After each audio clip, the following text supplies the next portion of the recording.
Hello, everyone, and welcome to this edition of the Viewpoint.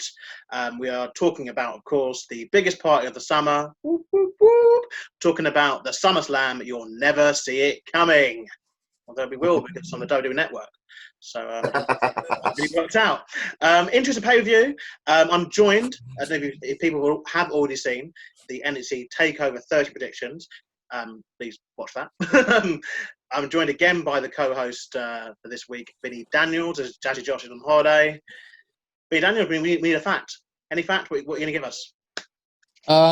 The human anus can stretch up to 5 inches wide, and a raccoon can get into holes as small as 4 inches wide. So do with that information what you will. That sounds very South Park, that kind of fact. Right, let's see. And I'm joined, of course, by Champagne Charlie, another favourite guest of us here on the Talking Crap podcast. Thank you for having me. Nothing on TV, but thank you for having me. Nothing on the TV, nothing on the radio, and I can't get to sleep. Classic, yeah. Thinking later on in this episode as well for myself. We'll see how we get on. But Champagne Charlie, you need to try and beat that fact then. So you've had raccoons, anuses. I don't know if I can top anuses, but apparently some breeds of snake have 2 penises. So there we go. Lucas has topped it. My eyes widened up, didn't they? Yeah. That 2 cocks. Lucas is good for Lucas the topped good a for few snakes. anuses. So there we go. Right. Well, before we get onto the nitty gritty of stuff, like obviously we must talk about SummerSlam this year has been a bit of a weird one, like in terms of location. They were talking about having it on a boat, having it on a beach. If they'd done the boat though, they would have been sued by Chris Jericho straight away. That's the thing. Cruise ships. So. I'm sure Filipino ferries have a say in that. But anyway, no, they're talking. Well, what's been confirmed is that it is taking place from the Amway Center in Orlando, Florida. Now renamed the Thunderdome from this Thunderdome. morning. Yes. They are doing something weird where obviously we are recording this, by the way, before SmackDown's gone out. SmackDown this week is going to be the first show with this new format, and it's like their new permanent home. So all WWE broadcasts taking place from this facility. It's an arena, and it will have LED screens and pyrotechnics, and the fans somehow will be involved. Obviously not live in person, still only essential personnel on site. What, not in person? What are we talking about? Hologrammatic crowds or something? No, they're going to have an app. And on the app, they press a button. And then if they press the button, Dave Benson Phillips comes out and gunges the wrestlers. Dave Benson Phillips, he did some shows. For those old enough to know who Dave Benson Phillips is. So. But yeah, no, I mean, they're talking about virtual fans. It's what they've been using for baseball over in the States over the past few weeks as well.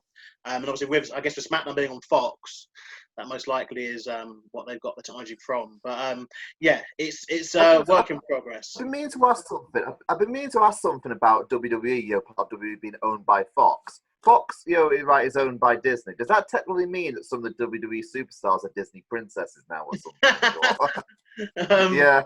I guess if you want to go a long-winded way around it, it could be. And so I guess that might be another reason why they do tend to sometimes like the PG stuff overly now. But anyway, big event. We're going to start with one of the big matches. What we do here on Talking Crap, we break it up. So we make you wait for all the big matches. So we have to space them out. So we are starting with a big match, starting with the WWE Championship, which is on the line between Drew McIntyre, the champion since WrestleMania, taking on Randy Orton, the Legend Killer. Let's go in deep with this one. Let's start with Champagne Charlie. Okay, this is what I think. Now, I think it's great that they're giving Randy Orton this kind of great resurgence. They're bringing back the whole Legend Killer thing and stuff like that. But I want Drew McIntyre to win this because Randy Orton, like Cena, like Triple H, they've had enough title reigns, okay? And I kind of hate it when those kind of guys get shoved down our throats. I had an issue with it with Cena, tying with the Ric Flair record, okay? And I had an issue back when Triple H was doing the whole Reign of Terror thing back in the Ruthless Aggression era. I get it why they do it now, but still I had an issue with it back then. So, Randy Orton, no more, okay? No more heavyweight championship wins. Drew McIntyre for the win.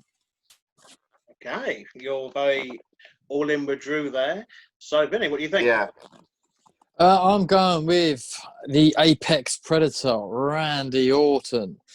I just think Drew, unfortunately, come around and he's not had a chance to really flourish as the champion without having a crowd. I don't think any new champion can do.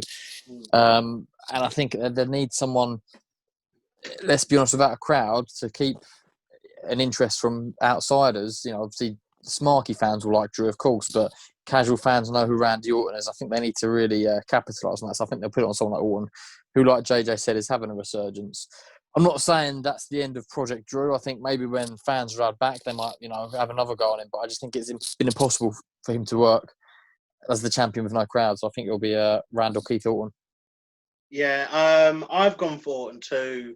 I think Drew will get it back though, and I think that's. I agree. We've been saying over the past few months, and obviously when the situation started with obviously the pandemic, we all kind of thought that maybe SummerSlam would be where crowds came back. And obviously, we now know that not to be the case.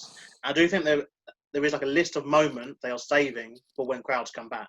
I believe Drew McIntyre winning a championship is one of them. I believe obviously Brock Lesnar again they're going to save for when crowds come back. And I believe that Orton's just been on one, even on such a good run, and I think it needs to be rewarded. We sit here, the amount of videos or lists you can watch on YouTube of superstars that almost did it, decisions that should have happened. And I think this is one of them. Randy Orton, being the villain he's been this year, needs to win the championship. And obviously going forward, you've got some exciting stuff that could happen. Obviously, when Edge returns, and obviously you've got Edge and Orton 3 for the championship, which is pretty much WWE fairy tale booking, really. Or in a nutshell, I'd say. So I'm going for Randy Orton. Belt on Edge, sorry. I hope they don't put the belt on Edge. It's just boring, isn't he, Edge? I'm not the biggest Edge fan, but I think it would be another, again, feel-good moment that they could, and potentially if WrestleMania... If he gets the title again, yeah. Is going to have fans, that could be a big crowd-pleasing moment, Edge coming back and doing that. Who's pouring sound effects here? This is what I think of Edge, ready? Yeah, there we are. So that's the first match. We're going next into a bit of a smaller match, but still quite a remarkable match. As we're talking about the hair versus hair match. And it's the first hair versus hair match, or to be fair, it's the first hair versus hair match since WrestleMania 23, by definition. It's the first hair wager match because it's 2010 when CM Punk and Rey Mysterio had a hair versus mask match. That was won obviously by Rey Mysterio, as he didn't unmask. And it's the first women's hair versus hair match since WrestleMania 20. Holly. Molly Holly. Yeah, Molly Holly and Victoria WrestleMania 20, yeah. And a little story about that one, Molly Holly actually just said, she would do it just to get the pay-per-view. There wasn't going to be a women's match on the card at all at WrestleMania 20. But I think they wanted to really push the women's thing even back then, so... Yeah, she said that you should shave her hair. This one for me is a fan for anything where people get embarrassed, so there we are. This one for me is a bit of a straightforward one, but let's see what you guys think. Let's go here as well. Go for Champagne Charlie. What do you think? Because Sonya has already cut a little bit of Mandy Rose's hair, I think it's that kind of revenge tactic thing. So I think Mandy Rose is going to win it, and we'll see bald Sonya pretty much, really. So fair enough, Vinny. I think that's the obvious answer, and I think people think. I think we're going to see bald Mandy, and I think she's shown she's game for it, like the whole Otis stuff, and I think it's the obvious choice is that Sonya's going bald, but I just think it's going to be a curveball where I think Mandy's going to be bald. The Otis story gives we don't have differences here. I do think that although I do subscribe a little bit to that thinking about, Mandy Rose has been very versatile, I think the foregone conclusion for me is going forward, SmackDown would need and this goes into something we're going to get into a bit later on when we get to the Women's Championship matches. And also we must applaud WWE here because there's 3 women's matches taking place on this event, which is quite a big deal. But anyway, I feel that the default is the best way to go. I think Sonya Deville, if she would to go the whole kind of shaved head and look like a badass, that's a challenger for a women's championship. And SmackDown urgently needs one of those. And I just don't see them cutting Mandy Rose's hair. The only way I see Mandy Rose losing is if the hair doesn't get cut properly. Because again, going based off the last women's one, and there was like another one. I think Kevin Nash had one where he lost to Jericho, I want to say. Yeah, but they didn't go full ball. Yeah. The most I can see them doing with Sonya is giving her like a kind of, Sinead O'Connor kind of thing. Nothing compares to you kind of look. You're really, really short hair, that kind of thing. So, I think it suits. And here's the thing. I'm talking about a marketing standpoint. With Mandy Rose, they've tried making her like the modern day Trish Stratus, with that look, haven't they? So do you really think they're going to risk all that kind of thing with posters and action figures and all that kind of stuff with Mandy Rose being bald? I'm sorry, I don't think so. It comes down to that marketing strategy, I think, of how they want to frame her. If you catch my drift. Yeah, no, I do. I think obviously, this is where I'm a bit like, I don't want to show disrespect to Mandy Rose here by saying this, because again, she's worked very hard to get what she's got, and she's very adamant about saying that, and she could have this amazing new character that does involve the haircut happening, and so I don't want to rule that out completely, but I feel of the two that Sonya would be the one to benefit from that happening. From a new look, From a new look, and hopefully a renewed push. And particularly, I guess she'd want a bit of a pick-me-up after the events, obviously, the last few days with her.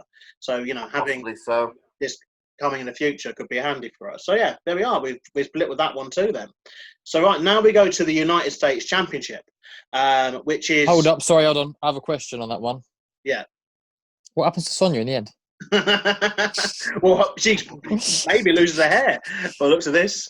We are quite literally discussing what happens to Sonya in the end. Right, so United States Championship. This feels like we haven't moved on from this feud, but we are talking about Apollo Crews taking on MVP for another occasion. And obviously, so to catch people up, that Apollo has beaten MVP on Raw, and he won back the belt that MVP introduced while Apollo was... So that new 80s looking title. He won that back, and now there's a rematch taking place. And you've got to imagine that MVP will be accompanied by the Hurt Business, Shelton Benjamin and Bobby Lashley for this. And Apollo Crews basically a recycled version of the Beatdown Clan from Impact Wrestling. It seems so, but I've got a lot to say about this in a minute. But let's start with you, Vinny. What do you think? Apollo? Got to be Apollo. I mean, MVP. He unfortunately, I used to like MVP, but he can't go anymore. When he had that first match back on Raw against Rey Mysterio, he almost died. He was bumping and feeding, like doing 10 seconds between each like bump and feed. He just the long term. I get why they put it on temporarily as a little mini storyline because they haven't got a full roster at the moment, and he's obviously local to Florida, so they can use him for the odd match here and there. But no, they can't put it on him. It's got to be Apollo Crews. Interesting. Champagne. I agree with what Vinny said about about MVP not being able to go anymore. But since when has that really stopped? WWE when it comes to certain storylines. So I think even though MVP is sadly past it, I think they're going to interject this Hurt Business thing in the match and give him the win. So I think MVP just on that storyline basic there. That's what I think anyway. Yeah, look, I mean, no disrespect to Apollo. I've always said this about Apollo. I think, personally, Apollo is, if you look at him in the ring and his physique, you go, right, that is kind of your bona fide superstar there. But then Absolutely. He has no personality. And there's nothing more to him than just, I'm a very good wrestler. And I feel that they gave him a championship as a kind of favour because he was doing the shows during, let's call it, peak pandemic. I feel that MVP has been, even though he's not the best in the ring, he's still one of the most entertaining parts of the company. And there's a, there is obviously talk about Apollo joining the Hurt Business further down the line. So I believe that it could start here. And when they did that weird thing last month with the whole forfeit thing, because obviously Apollo didn't have COVID, didn't have it, honestly. Yeah. Didn't have it at all. I just feel a bit like we're going to get the match that we should have got last month, but they were just being kind to Apollo and let him extend it. And because he's already had his win already on Raw, I'm a bit like, well, it's now just time for MVP to win. So I've gone for MVP. I do hope, though, and this is, you know, if you are watching WWE people, you know, keep Apollo about. Like, I think he is someone who's talented and deserves opportunity for certain. But I just feel at this moment in time, MVP is just that bit more, you know, je ne sais quoi. And perhaps, obviously, Apollo might end up in the faction anyway, which obviously would be quite interesting, I feel. That'll be a twist. Be a twist, and I think he needs something because I believe great talent, but sadly not the most entertaining person. But anyway, that's what I think. That's we split on that one too. So now, street fight time. Area V and I know very well from our past battles. So we've got Dominic Mysterio taking on Seth Rollins. This has been obviously an ongoing feud following the Eye for an Eye match last month at Extreme Rules. We've seen Dominic, obviously. I feel like we've seen Dominic like a lot. You know, obviously before, we've seen him in the ladder match way back. And then there was the thing with Brock Lesnar last year. And obviously he's been very part of this feud a lot. And obviously this is his debut match at SummerSlam.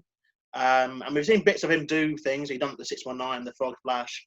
And of course, you've had, you know, the pictures that came out. A lot of people must have seen them, you know, with after he got the beatdown from Seth Rollins on Raw a couple of weeks ago. And he's... With the K-box.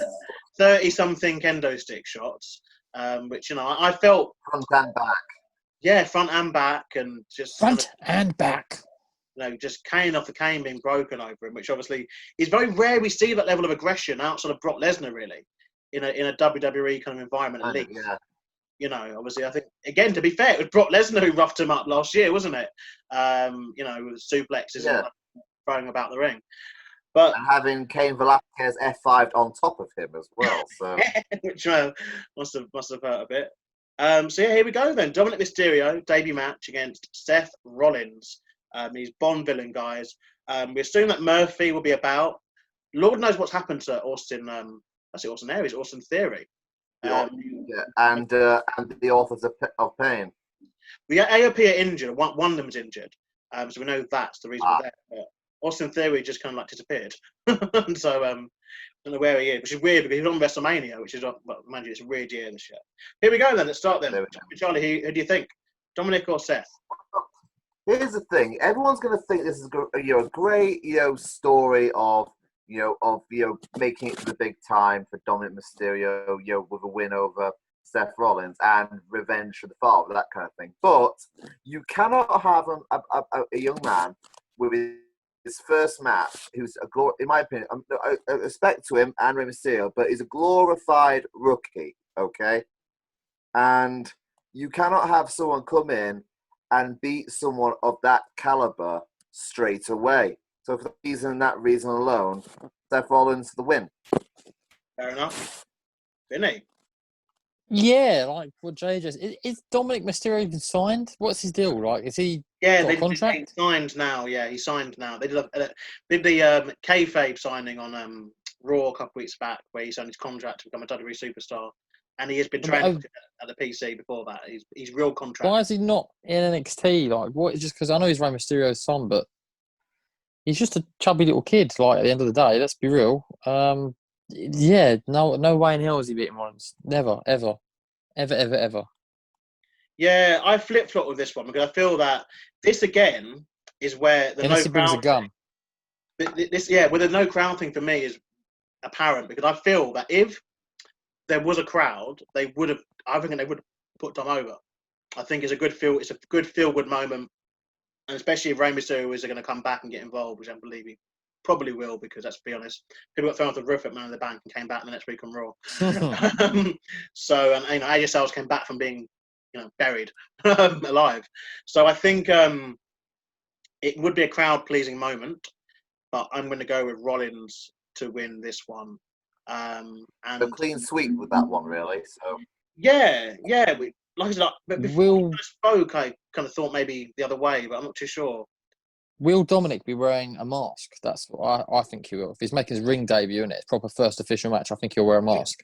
You know what I think what will happen? I think Dominic will probably wear like some old school Rey Mysterio attire, like the WCW or ECW, like tights. That maybe. Kind of thing, You know, like a Yeah, rebirth of the Mysterio name, that kind of thing. I think he'll wear a mask. He might even. I think personally, he'll wear like he'll have like what do you call it? Maybe Rey Mysterio's design something on his tights, something like that. Yeah. I don't know. And they even debuted his new like song, you know, his theme entrance this week, didn't they? So Yeah, he's got his own music and that. So I believe that they are maybe treating him like he's like his own person, I guess. and it's in like Spanish as well, so to go with that whole Mexican thing. So Yeah, I think. Yeah, I'm not too sure. I think that they'll. I think they are treating him like he's his own thing. To be fair, which will be interesting to see how that goes. But yeah, there we are. So we've all gone for runs on that one. I don't know. They could surprise with that. You know, there is something which before we get into the second half of the matches, you know, there has been a lot of rumours and reports that because obviously Payback is a week after SummerSlam, so there is, you know, this has affected my judgment on some of these matches too because I'm a bit like there's a pay-per-view 7 days after this that has no matches apart from the women's tag titles apparently being defended, but not said who the champions are, and so they're gonna have to do something at SummerSlam to obviously set these up. But anyway, here's where we get to then. So we're going to talk about them together because I feel that although they've not announced how they're doing them, and again, there's only been a couple of occasions where this has happened, and the most kind of recent one that comes to mind was when Seth Rollins at Night Champion 2015, when he had to defend the United States Championship against John Cena, and then back to back he faced Sting. He faced Sting and for the World Championship, and he lost. So the WWE World Heavyweight Championship, and he lost. But they haven't announced this one, whether it is back to back, and they haven't announced which order the matches are going in. And again, we are recording this prior to Monday Night Raw and SmackDown airing. So again, they might announce tonight who's going first. So we have got the Raw Women's Championship between Sasha Banks, the champion, taking on Asuka, and we've got the SmackDown Women's Championship with Bayley taking on Asuka. So Asuka's getting 2 championship matches. And so, yeah, we're talking about them together. So let's start with you, Champagne Charlie. What do you think about this scenario? I now this just from what I've heard, you know, you hear rumors, you know, internet and wrestling go together like ham and cheese. Do you know what I mean? So Like from what shoo waddy waddy shoobity wang do wang. So from what I've heard, you know, on the internet and stuff, I think they're setting up Asuka for this like great momentous night. You know what I mean? You know, one win after the other. You know, 2 titles. So I think Asuka's going to win them both. Interesting. Okay. Vinny? I think she wins one of them. She beats Bayley but loses to Sasha. And I think it's going to lead to Sasha and Bayley having a bit of beef. They're finally going to have their feud because I think they're going to want to. One's going to cost the other one the title or something like that. Yeah, this is the thing. This is interesting because there's so many ways I feel they could play this, and something which a match which popped into my head when doing research for this, and I don't believe they've only done this stipulation once, but WrestleMania 2000, when Kurt Angle was the Eurocontinental Champion at the time, and he had a triple threat match against Voldemort, as we all call him, Chris Benoit, and Jericho. But the stipulation of this match is interesting. I don't know why we've never done it again, but as far to my knowledge at least, where it was the first fall was for the European Championship, the second fall was for the IC Championship, and Jericho and Benoit both pinned each other in both falls to win. Yeah, the WrestleMania 2000. Yeah. And this is literally the perfect time to do this with this scenario, I feel. Because it would be a really good way, I feel, especially with Payback coming up the week after, to set up that triple threat. And so this is why it's my belief that Bayley and Sasha are going to retain. I believe Bayley and Sasha are going to retain. Again, I don't think they're going to retain cleanly. And then this is where, like I said, I prefaced some of this stuff. Billy's enjoying himself. I prefaced some of the stuff by saying that screwy finishes are happening, I believe. And I believe it's the women's matches where they're going to mess up. And, you know, I know there'll be fans that will dislike it, but I feel that the bigger picture is that we are going to get like a massive women's triple threat main event at Payback the next week. I believe that it would be okay. But I would prefer them to make a decision and just maybe have something happen. But yeah, I'm going to go with them both retaining. So again, it's interesting, this one. But also it's interesting, I mean, which match do you reckon will happen first then out of the two? I think because they've been pushing Bailey more recently, I think the Sasha Banks one will go first, and then the Bailey one second. I agreed. I think she loses to Sasha first, and then she beats Bailey. But I guess the only story really, if she's going to lose one and win one, would be she has to lose first, I'd say, and then she wins. Because if she wins, that's the obvious, isn't it? Well, it's kind of like when Bret Hart, faced Owen Hart at WrestleMania 10. He lost that match, but then he won the World Championship at the end of the night from Yokozuna, that kind of thing. And Rollins, like you said, he lost to Cena, then he beat Sting. Yeah, that was why that was weird, because Rollins was obviously a villain in this. And, it's very much, that stipulation we did back then was very much, the logic in your head would tell you that, well, Rollins has got to lose because he's a bad guy. Surely a bad guy can't win, but he obviously beat Sting in the end, but he lost. Go and go over the mighty John Cena. Great feud that though. Sucks. We like John Cena here on Talking Crap. We've all gone with different scenarios there, which is interesting. And I think obviously we might get some more clarity. Obviously, once Monday Night Raw airs, which like I said, we are recording before Monday Night Raw. But they might obviously say something which will alter it. I'm just worried about the women's matches in the sense that I think if they are going to do something screwy, I think it is going to be with them because they did it last month, which sadly just seems to be what they do. And even with Asuka and Nia Jax, they messed that up a lot, didn't they? Which now Nia's suspended. And I don't know. Nia Jax, the botch queen. But she's now suspended though, isn't she? Storyline. Legit or just storyline, just storyline. Oh. Which interesting. So now we turn back to the Raw sort of things, and with the only tag match on the card, with the Raw Tag Team Champions, the Street Profits, taking on the team of Andrade and Angel Garza. It's believed that the Street Profits will be accompanied by Bianca Belair, and that Zelina Vega will obviously be with her Vega Boys. Please, that should be a trademark, I believe. Vega Boys. But anyway, who we got? Start with you, Champagne.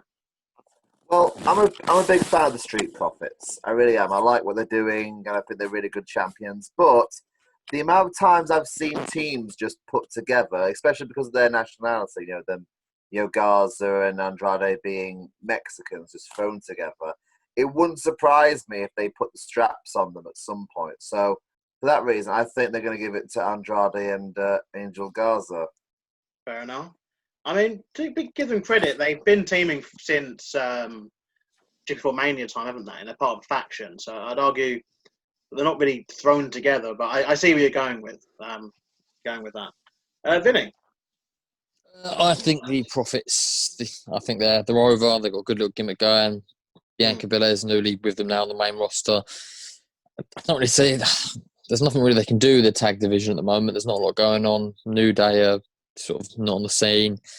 Sort of, I think the Street Profits are sort of like a B-Tech New Day.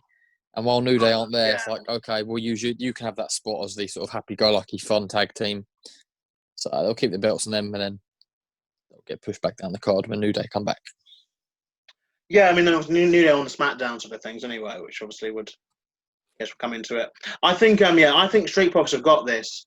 I think, I don't know. I don't buy into the Garza and Andrade thing. The only thing that kind of sways me is that Andrade obviously seems to just always get titles quite a lot. And he's banging Charlotte. He's banging Charlotte. So, Lucky bastard.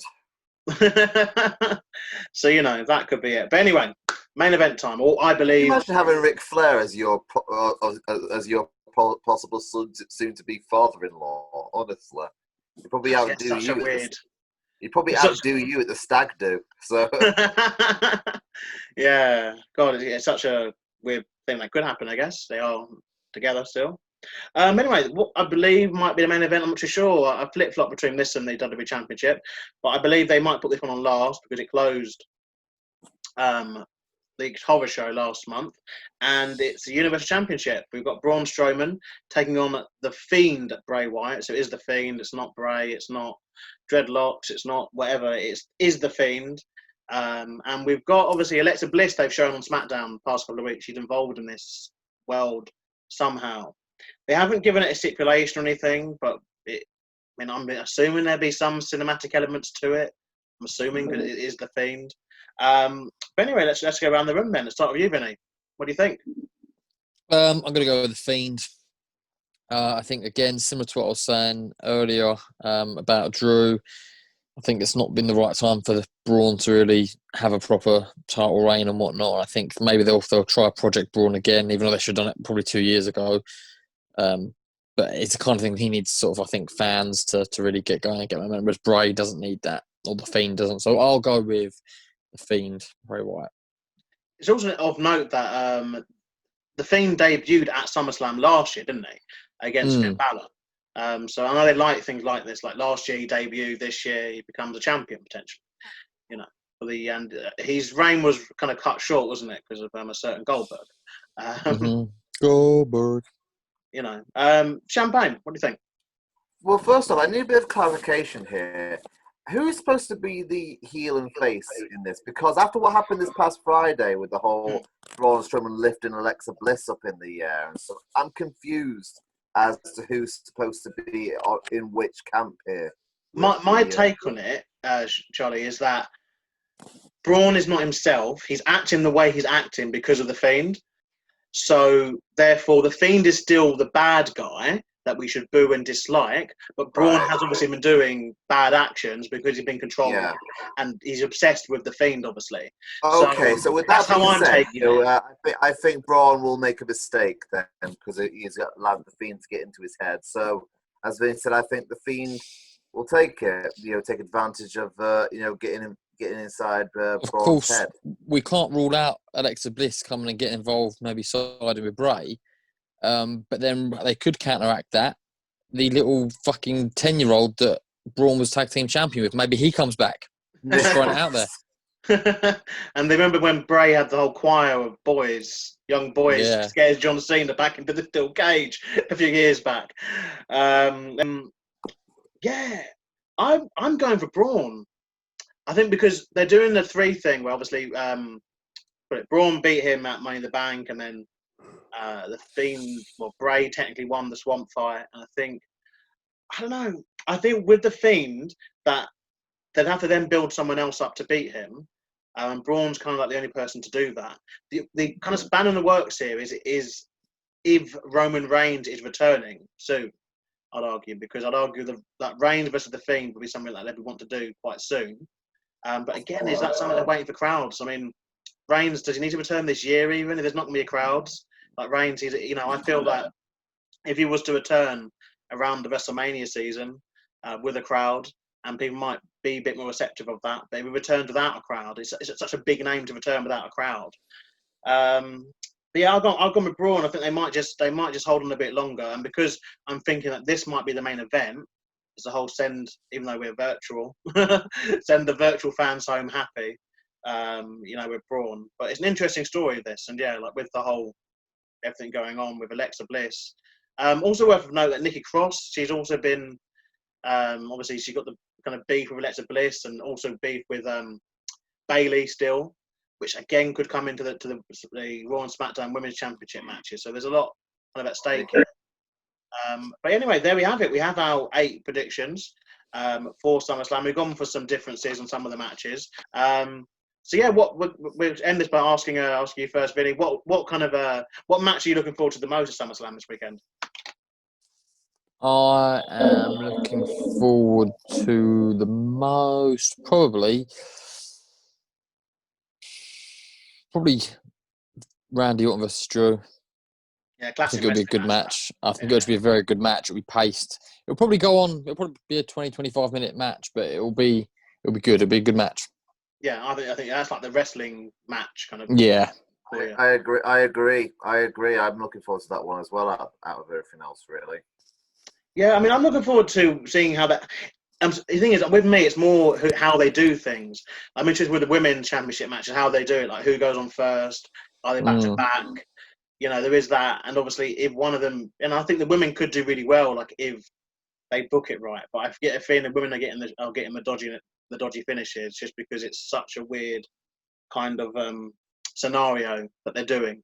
You know, are they really going to have Asuka just look really strong? And they could do. She's going to read 2 really strong matches against 2 of the other best women they've got in the company. But I don't know if they are going to. But yeah, before we go, though, we need a fact. Final fact. Let's start with you then, Champagne Charlie. Final fact from you. Oh, Jesus. Whilst Napoleon was in exile after the Battle of Waterloo, he tried to kill himself with arsenic. But apparently, being nearsighted, he took too much and his body rejected it. So. Oh, okay. Bit of a okay. Right, let's see if Vinny can top that one. The final fact. I am the most decorated wrestler in DKW history. Fact, with the most title reigns, standing at 14. Well, obviously, yeah, it is a fact. I'll give it to Josh, though. I like the Napoleon fact, and that's something quite unique. And I knew the one about you already. I didn't know how many it was, to be fair, but I did know that was the case. And, well, thank you guys for joining us. Obviously, DKW is back for training very soon and back for shows in 2028. So there we are. You have it. SummerSlam this weekend. And don't forget, we have Josh Porter's predictions.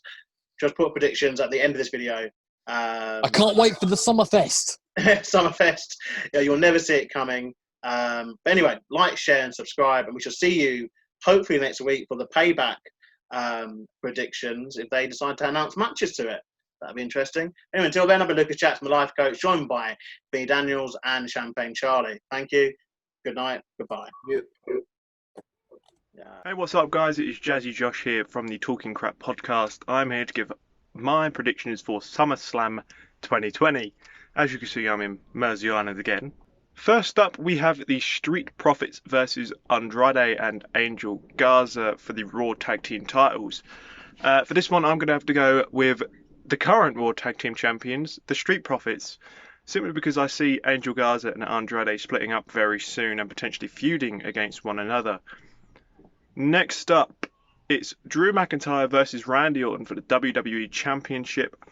For me, it's a no-brainer. I'm going to have to go with Randy Orton simply because I think he deserves one more shot at holding a title before he ends his career. I don't think that'll be anytime soon because he's still in fantastic shape, but that's not the point. I think Randy Orton will take the title from McIntyre. Next up, Apollo Crews versus MVP for the United States Championship. I think MVP is going to take this one because I want to see that unsanctioned title become a real one. It really suits MVP. Next up, Dominic Mysterio versus Seth Rollins in a street fight. This is another no-brainer, really. Let's be honest, Dominic doesn't have anywhere near as much experience as Seth Rollins. Therefore, I'm going to say Seth Rollins is going to take this one.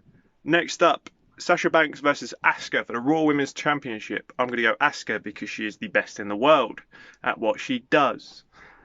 Next up, Bayley versus Asuka for the SmackDown Women's Championship. Again, Asuka because she is the best in the world. And why can't she have both belts? Where's the harm in that? Next up, Braun Strowman versus The Fiend for the Universal title. I'm going to go Braun Strowman for this, unless Alexa Bliss gets involved. Simply because Braun Strowman lost recently to The Fiend in a non-title match, so I'm going to have to go with Braun Strowman. Next up, last but not least, is what I mean, Mandy Rose versus Sonya Deville in a hair versus hair match. Sonya Deville, I think, would look better with a shaved head anyway.